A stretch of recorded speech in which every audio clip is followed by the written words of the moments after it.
Morning everyone, it's the CEO. My name is Mark. I'm a board member and Chief Commercial Officer at Silver Cloud. I'll start by thanking Dean, our bouncer. I'm sure he'll agree he did a sterling job at the door. And a bit of housekeeping, so hoodies. Might be wondering why we've brought a mannequin with us rather than a roller banner or some other suitable marking material. So if you want a hoodie, they are of the highest quality, I'm assured. Pop downstairs and talk to us after this and we'll sort you out one.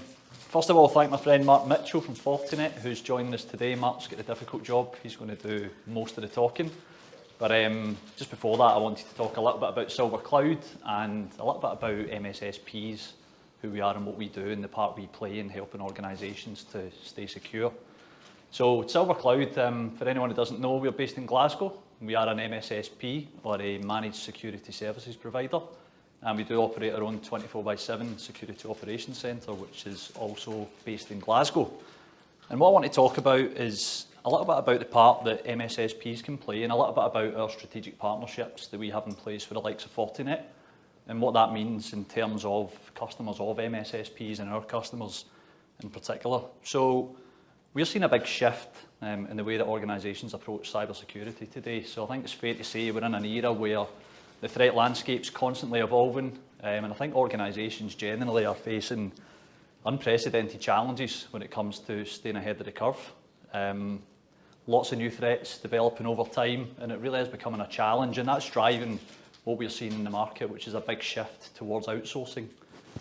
And there's 5 key things really that I'm going to talk about, only for a few minutes on each, that are really pushing towards that change to the outsourcing model. So number 1 is around expertise. When you work with an MSSP, MSSPs are typically staffed with dedicated cybersecurity experts. So a team of people whose sole job it is day in, day out to focus on cybersecurity. And as I've alluded to, with the ever-evolving threat landscape, it's really important to have access to those skills. And when you partner with an MSSP, you do get access to those skills and services. And that MSSP can really embed themselves in your organisation and become an extension of your own team. Number 2 is cost. So I don't know if anyone's gone down the road of building out their own cybersecurity team. It's expensive, and skills are pretty scarce. It's not easy to do. And it can be incredibly cost prohibitive actually for most organisations. And what the MSSP model does is it offers a cost-effective alternative to that DIY model. You're getting access to all the skills, experience, resources, really at a fraction of the cost of what it would cost you to do it yourself. Number 3 is about 24/7 monitoring. So as we know, and unfortunately for all of us, cyber attacks can happen any time, right? Threat actors, adversaries, they're active all over the world, 24 hours a day, 7 days a week, and you really need to be on top of that. And unfortunately, as we've seen in the press recently, any delay in responding to cyber attacks can lead to pretty significant and severe consequences. So a good MSSP will have the tools and procedures and processes in place, not only to monitor your environment round the clock, but also to respond rapidly to any incidents. And that's really important because that minimises the potential impact of downtime, loss of trading, resources, expensive fines. We know what the consequences look like if you were to be breached. Number 4 is around scalability. So as your organisation grows and develops over time, then naturally so do your cybersecurity challenges. And it can be quite difficult if you're doing cybersecurity yourselves to evolve. Normally teams like cybersecurity teams, IT teams are really last in line in terms of investment and last in line in terms of moving forward as the rest of the organisation does. So the MSSP model is really scalable and really effective, and we can adjust the service that we provide to you over time as your organisation grows and develops. And again, that can be really cost efficient, cost effective. And the last one is access to cutting edge technology. So good MSSPs will be heavily invested in state-of-the-art cybersecurity technology. And the whole model means that we can deliver that technology normally on an as-a-service basis, so without the need for upfront capital investment. And we partner with Fortinet, so most good MSSPs will have strategic partnerships in place with market-leading technology vendors. We've been working with the guys at Fortinet for a number of years now, very successfully. Fortinet have a whole suite of cybersecurity-focused product services and solutions in their portfolio. We deliver those as a service to our customers. And 2 of those technologies Mark's going to talk about in a bit more detail today. So one being SD-WAN, which has been around for a while now. It's very much a proven technology. and the second is SASE, or Secure Access Service Edge. And what Mark's going to talk about is the convergence of those two technologies, and specifically how that applies to securing your organisation in the hybrid working model that most of us either have adopted today or are well on the way to adopting. So without further ado, thank you for listening, and I will pass you over to Mark. Thank you, Mark. I will throw that on the ground. There's a good start. And that. There we go. There we go. Just throw that down there, that's fine. Right. So, thanks, Mark. Picking up from basically the last comments, we are in a different world to where we were 3 years ago. The technology stacks, you'll have heard this a lot, but the technology stacks have changed rapidly. And one of the problems is that the problem we face isn't anything new. So I've got a question for the audience. When was the first knock-knock joke written? And what's the joke? Anybody? Right, so it's the Porter scene in Macbeth, where there's two guys that are hungover and they play a knocking joke game with themselves. So one of them gets tired and says, how do you know that that person's the right person? Now, this is the point of today's talk. One of the core drivers for SASE is that basically is the delivery of a user to data via a device that's consistent irrespective of location of the data and irrespective of the location of the device and user. One of the other core drivers around SASE is that there is a lot spoken about SASE in the market, but there are very few pure SASE players in that everything can be done under one banner. Fortinet is one of those companies. Now, what does that give you? With the hybridized workforce, one of the big problems that we face is that service consolidation in terms of number of vendors, things we may have done during COVID, things we did prior to COVID, things that we're doing now, have led to a very disparate security model and a very disparate networking model. So it's time to really look at how do we draw all those disparate strands together and bring a consistency of service, and that's the core drivers of today. So basically, at its highest levels, it's utilisation of technologies that are standardised, as Mark has said, like SD-WAN, but also cross-combining those with cloud-led services, so firewall as a service, software gateways, CASB, and then the concept of zero trust networking. So effectively, we go back to our Porter scene in Macbeth. How do you know who's who? That's what zero trust networking actually is. It's about taking that user on a journey through infrastructure to ensure that there's consistency for your operation and your business, irrespective of what it is, in terms of logging, reporting, monitoring, and from a user side, effectively, utilisation of applications is consistent. On top of that, and this is the core and really important part, is that the security model is consistent as well throughout. Now, the big driver was, and there's a truth to the following statement, I'm not being glib, COVID did more for digital transformation than any IT plan because we were forced to move to a remote working model. We're now being forced, not forced as much, but there is a convergence going back to on-prem, but we're always, I feel now, going to have a more hybridised workforce. I don't see us going back to where we were, say, in 2015. It may come, it did after the last big pandemic, working practices changed and went back, but they didn't have a digital connected world, so I think hybridisation will stay. So that gives us a set of challenges in terms of infrastructure. Remote users, where are they coming from, what are they doing? On-prem users, where are they coming from, what are they doing? The problem also lies in how do you report and log. Now, if we go back to a disparate SASE model, this idea that lots of vendors doing lots of things gives you a huge headache because you've got all that logging to go through. You've also got different variances in patching levels, different vendors, you've got different variances in reporting levels. If you have a combined service environment, it means that you've got one thing to look at and it's always going to look the same, even though the technologies that you're using are slightly different. So that's the kind of core driver out of this. The other areas are with the Fortinet approach to this singular environment. It's a very Lego approach. Again, I'm not being glib, but these are known quantifiable products from Checkpoint, from Fortinet, which have been brought together to effectively deliver a number of different strands.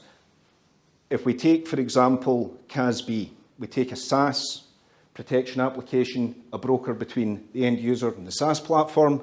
That ties seamlessly to the software gateway, to the firewall as a service, to SD-WAN, which is available, to the ZTNA idea and concept that underpins this. But also from there in the single vendor SASE, singular management, but also singular deliveries of threat intelligence. That means that effectively, irrespective of where that user's going, irrespective of where that user's going to end up, it's always going to be secure for them, but also you have control over where they're going to end. So we're going to go through these components very quickly. I'll just check the time here, sorry. Yep, we're going to get through this in about 20 minutes, so this is going to be quick. But effectively, we have the following components within the cloud environment. Areas that have to be looked at. SaaS, sandboxing, absolutely core. Zero-day threats, zero-day impact on changes to SaaS services. We do see this regularly within breach environments. It's stuff that I've had in a various number of jobs that I've had in the past, had some experience with, where effectively problems have occurred within a SaaS service that isn't being sandboxed. So from there, it's a case of that's a core technology that's going to protect you from zero-day threats, unknown threats. Web filtering, again, zero-day threats. So effectively, a lot of stuff's done through browsers now into those SaaS platforms. That helps with that entire user journey. DNS filtering, browser-led. IP reputation, so on and so forth. All of these protection systems are there to stop the user tripping themselves up and bringing an issue into the environment, or the environment they're accessing, bringing a problem to the user. Core to this, though, is the intrusion prevention service. That allows, if you have legacy systems, and there are a lot of us do, to run variations of virtual patching against the environment. Now, by virtual patching, it's blocking known attempts. It won't stop zero days because they're unknown attempts, these are new things. But known attempts against the system can be blocked by running IPS. So all of these are a cross-combined modular environment. We then tie that back out to basically endpoint. So we're going to go back, we're going to go to the user, then we're going to go right through. So we've got all these different edge services, we're going to go out to the user first. So within the Fortinet approach, we would generally recommend taking a client, FortiClient in this instance, onto the end user device, and that will deliver the services that you can see there. It will also allow for basically the posture evaluation. Is the device compromised? Does the user have the correct permissions? And we'll get to how that's wired up in a second. But also, is the device itself part of the network? Is it an accepted device? This is core to any successful SASE delivery, because this is the fundamentals that a lot of people occasionally do miss, if I'm going to be honest, is that end user device is the gateway to your network, irrespective of where it is. And we're now in one of the issues with the hybrid environment is many of us now have a network we don't own. We have somebody else's broadband between the end user and our network. So this eliminates any of the threats that may have happened in the home environment or in the remote environment, Wi-Fi, etc. This starts to burn out those kind of problems. And it means that basically you know that the device is the device, the user's the user. We then get to, all of this information that can be shared and sent in. Again, this is firewalling on the end device. This is taking all these areas that we've just discussed about the things you need. They're all there. This allows the user to effectively be continuously evaluated, and that's the whole point behind ZTNA, is that effectively within a ZTNA architecture, we have our end user there, we have our agent-based environment. It goes in our instance to a device called an EMS. The EMS is effectively central manager for the endpoint. That then wires out to the AD, it's got an SQL database that it runs, and effectively controls the entire interaction of that endpoint device back into the network. Now, from there, that then says, well, that's great. We know who the user is. The user's logged in successfully. They've done their MFA. The device is authenticated. We know the device isn't compromised. They can access the network. Where are they going next? Well, based on various tags that we may have set for the user in the VPN or within the EMS setup, we then decide, are they going to go to an on-prem environment? Are they going to go out to basically a public cloud environment, whether that's you're running AWS, you're running Azure, are they going out to basically a SASE, a SaaS-led environment, say via SASE? And we'll get to how that's going to work in a second. We also then can look at basically allowing that access for that user once the telemetry has been put through. How do they get there? Now that ties to the SD-WAN component as well, and we'll get to that in a couple of slides. So basically what we're looking at here is we have an authenticated device.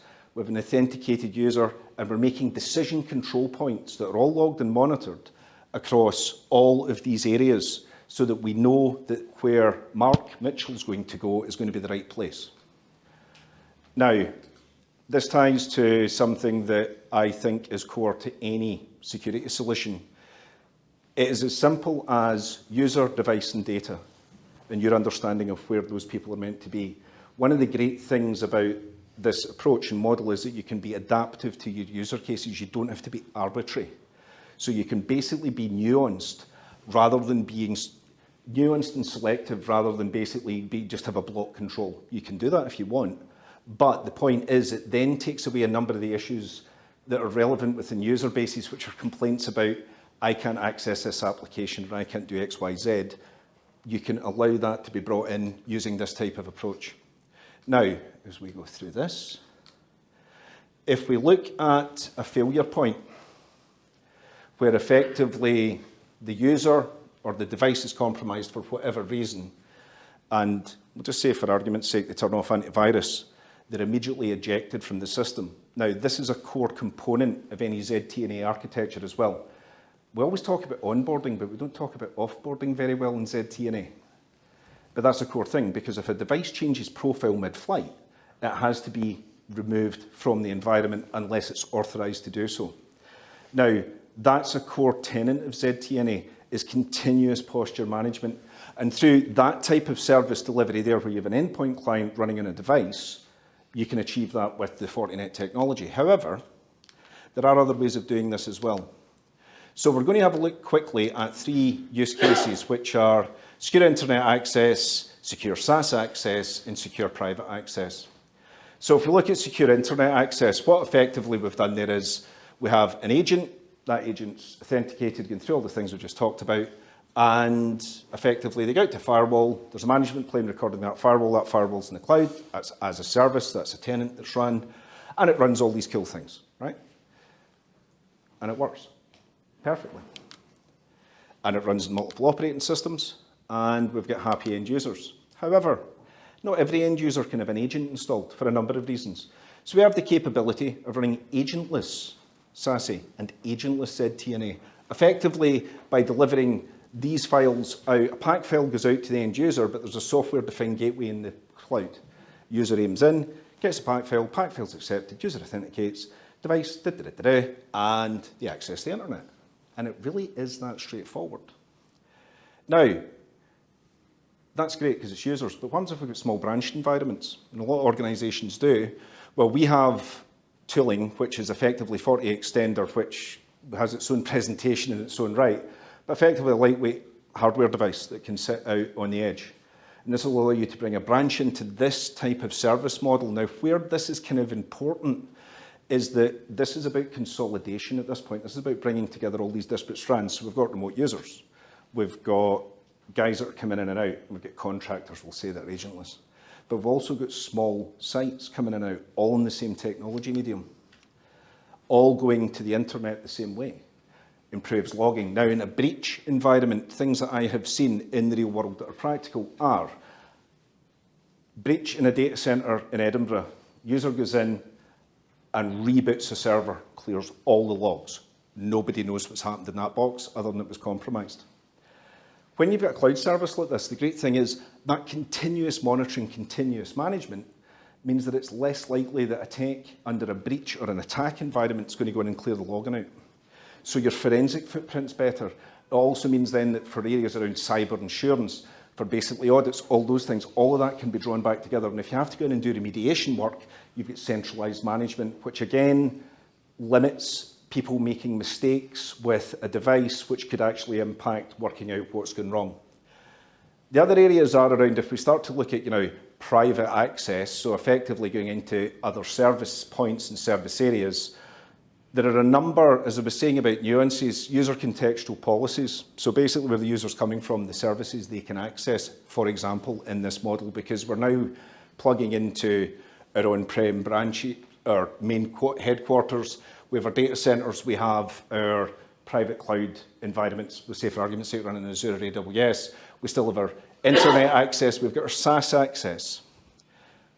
The point is, it's almost irrelevant because what they're accessing, because the control mechanisms are there in place, built up, so that effectively we have per user, per application, per session control. We know where they are, and we can look at effectively what's the best path for the user through the network, but also going back to using technology that maybe is available. So we're assuming this model that the users have FortiGates, for example, as a virtual instance in the public cloud, running a private cloud instance, whatever they want to do, but also they have hardware. You can then start to cross-reference all of this tech to draw it back in. So we're getting away from this idea of a convoluted model where we're stuck with it's going to have to be this type of access because I've got 3 firewall vendors.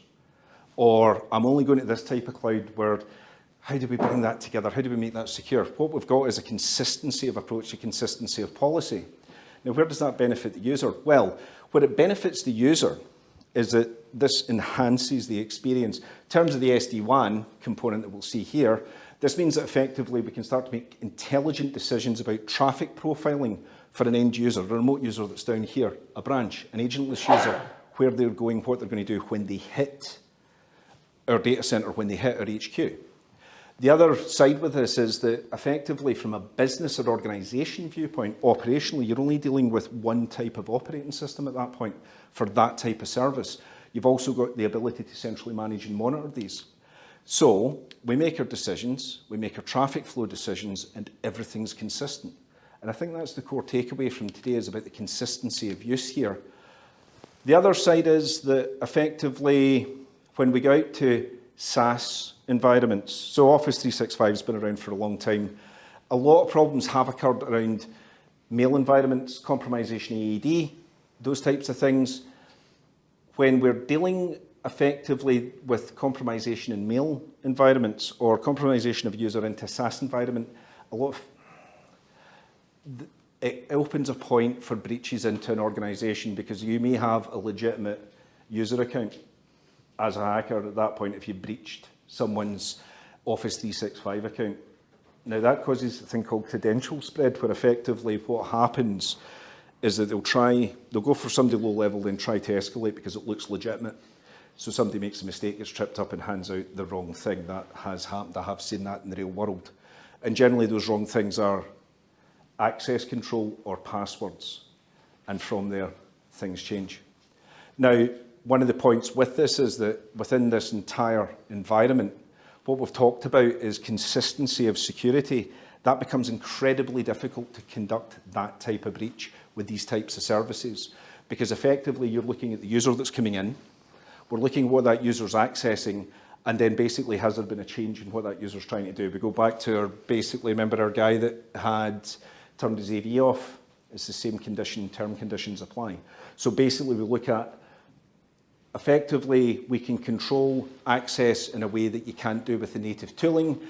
You can also do reporting in a way that you can't do with the native tooling, but the point is it increases the security posture of the organization, even out in third-party service environments, such as Salesforce, such as Office 365. Now, the whole point behind this is, it's great we can do all those things, but how do you actually do it? Well, it's simplified enforcement, it's simplified management, it's a central service. So from that side, rather than having to run, if we go back for a slide, rather than having to run a specific reporting system, we'll say for argument's sake for IPS, DLP and an API, that's all contained. So from there, it's very straightforward to work with the EMS to engage the policies for the end users if they're using a Forti client on their device, right out to effectively setting security policies across the entire environment. And from there, it means that basically we have greater control of our users. Our users don't get into a position where they're finding that they feel the security is working against them. It's something that from before I came to Vendorland, I was a customer in many of the environments I've been in. Big complaint was, even in working for major telcos, a lot of the customers felt any of the security measures reduced functionality. This is about enhancing functionality, but also improving the security posture for the organisation at the same time. That's a fairly good win, I think, for everyone. The other side is that basically with this customizable environment that we have for security profiling for access to services means that you can be as adaptive as you need to be for your user base. You no longer need to be restrictive. There are people that have use cases for applications now within organisations that 10 years ago, if somebody said, you know, all I'm going to do is work on social media all day, nobody would have done it. But now that's completely fine. That's a marketing department's job right there. So it sort of changes out completely that model of having to be restrictive around users, having to be restrictive around bulk policies. It's a case of basically we can be as adaptive as we need to be for our user base using this type of technology and service. The other side with this is that, and I think this is the core part, you can draw this login and management data back centrally. You can then decide what you want to do with it, whether you leave it within this type of SaaS platform to have a look at and work around, or whether you want to do further work on it. All of that's available as well. So again, it speeds up threat remediation. It allows for basically breach control, but operationally there's a lower cost in terms of everything centralized. And what I would advise is, if we are looking at this objectively, what we're really thinking about is this now puts everything back to where it should be. It's the user, the interface the user's going into and what they're doing in their day-to-day, because that's core to every business. The security technology is seamless to them, and that's quite important as well, because you don't want them to be involved with those types of mechanical processes of you need to do this, you need to do that. You want the setups to be quick, you want the setups to be easy. They don't need to know what's going on in the back end. So you can, from an IT side, can be quite adaptive to their requirements.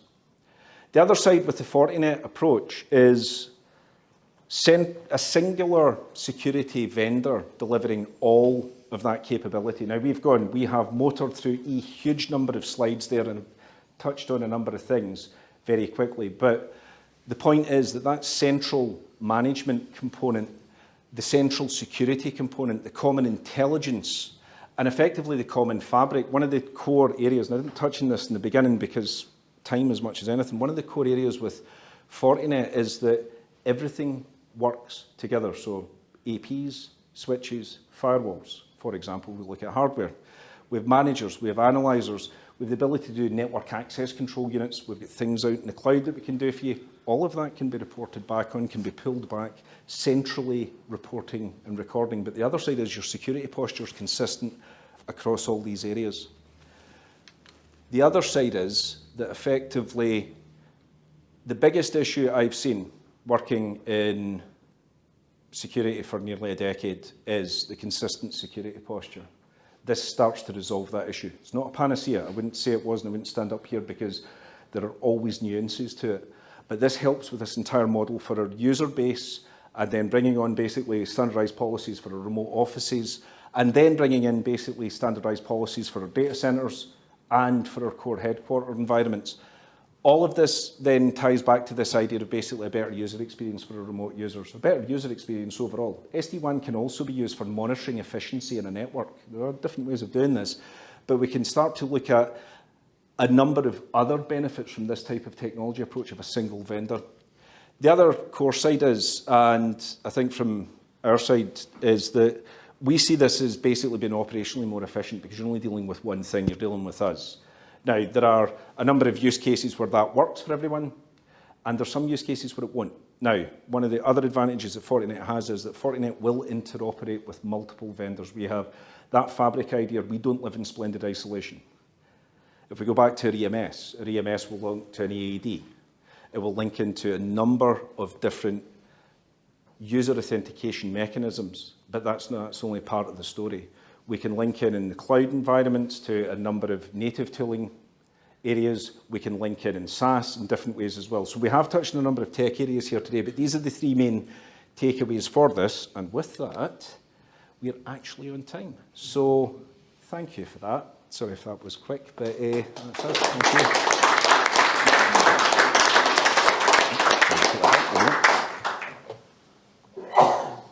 Does anyone have any questions? We've actually hit 2 minutes, 40 seconds. Cool, well done. Don't know if you'll be able to answer this, but what are Fortinet doing to protect their own products or fix vulnerabilities? in terms of... So we've got a continual assessment of all our products. So we've Yep. got a research team which basically goes out and QAs all the products continually internally. You know, and we're not immune to having vulnerabilities in it. You look at anything, certs, and we have had some. We are continually assessing the security and vulnerability of our products. Yeah, so I'm just conscious of the new 5 release. I'm assuming there'll be potentially new vulnerabilities on the new platform. I'm assuming the same teams evaluating before they get released. Yeah, absolutely. Yes, we're obviously as part of the QA process, we're checking as much as we possibly can all use cases, trying to understand if there is any vulnerabilities. There will be when we release it, the potential might not be, but that's we are continuing doing it. It's all about responsible disclosure as well. Yeah, so vulnerabilities have been found by Fortinet, not by external threat actors through our own piece of reviews. You could bury your head in the sand and say, we're not going to tell anybody about that. But what we do is we have IPS signatures that go out the minute we find something. So even though there's time to fix, we have patches in place that we can do the virtual patching, as Mark talked about, with those IPS signatures to protect you automatically from those vulnerabilities. And then pushed into releases and things like that. So you understand the upgrade process is painful at times for big organisations, but does the virtual patching protect your own products? So it does. Yep. The areas where, I think this is one of these interesting points within cyber, where effectively IPS, again, I'll use a word that I've used earlier, it isn't a panacea, but if it's correctly configured, will protect organisations from known threats. And it's readily used in operational technology environments because you have a legacy component you can't patch. Now, it's not just power companies that have that issue. All of us, you run a data centre, it might be your own, you may have components in there that you can't touch. You've got a generator. It's 15 years old. You can protect that. Now, what that then lends to is, picking up what Ryan said, and I think this is, again, quite important, is that the transparency around CVs is core to basically our ability to deliver to you and for me to stand up here and say this works, because this does work. And it's continuous posture assessment. If security, I've been doing this for a long time, and I started in Albion Street, and that's the first time I used a firewall was in Albion Street when it was the Herald. It was Outram. If security was static, 1995, then that's fine. And it is fine, but it's not. We're in a very dynamic world. And the world that I started in IT has completely changed. And it's not just a laptop or a mobile phone. Those things existed, they just weren't as fancy as this.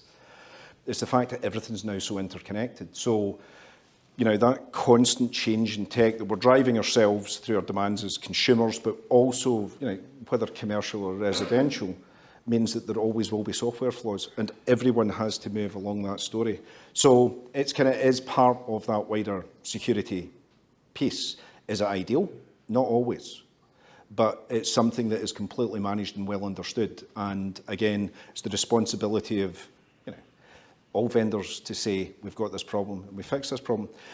If we go back and look at that in a very different way, Microsoft took that problem on. That's why we've got Patch Tuesday. Took that problem on as head on. Now, because of their scale and size, they saw that as their responsibility because they were getting too many problems. So that patching, all of these things that we look at in security around patching and virtual patching or physical patching of devices, continuous updates, that goes back to the threat intelligence side. You need that to basically continuously drive your posture assessment as an organisation, because none of us are static. If we imagine, I think the best way of looking at security is you're driving a car that's continuously changing, and it roughly drives the same way all the time. It has since the 1960s, but bits of it are constantly changing. So you've got to change where your hand posture is. Security postures are no different. So that's my own thought, and to kind of bring it back to a more human analogy, this will be a consistent part of, even if we end up with AI-driven software, somebody will work out how to get the other AI to work out the bugs that are in, because that's how it works. And just remember, all human beings have always been at the cutting edge of tech, so this problem is a continuous one, whether it's a door lock, the first keys that we had. I wonder what that must have been like, mental. Right through to now, we've always had that continuous modelling. So that's my thoughts.